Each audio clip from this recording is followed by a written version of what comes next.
So that's the finished Vuex pattern. I could imagine you kind of understood how it works, but don't feel 100% comfortable using it. That's normal. It's something you have to practice and you have to use, and we will use it in the final course project, so that hopefully gives some additional confidence in this pattern or in using it. Also be aware you don't have to use it. If you have a tiny or medium-sized application, setting up all these mutations, actions, and getters may be too much boilerplate. Maybe you don't want to use it in such a case. Anyways, I want to reiterate how this all works to really make this 100% clear. We do have our central store, and this store gets adjusted or changed by our mutations. Mutations have to be synchronous.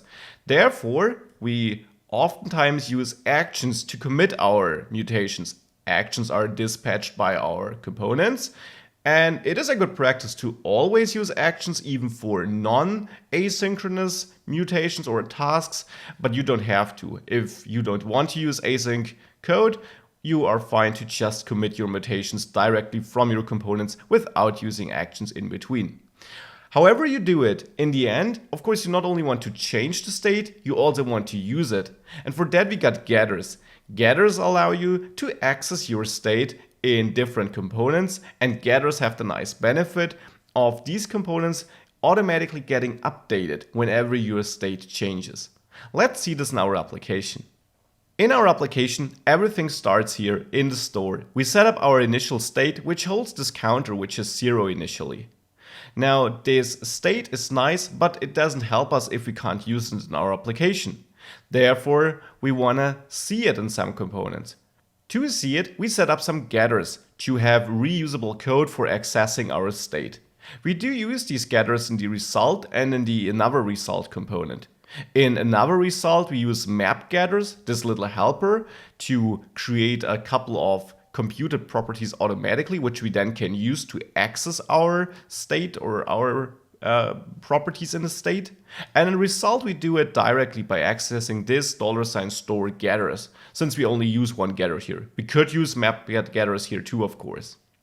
Getting is nice, but in order to adjust and change our state, we use mutations.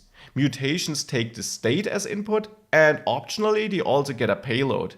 The payload is basically data we pass to mutate the state.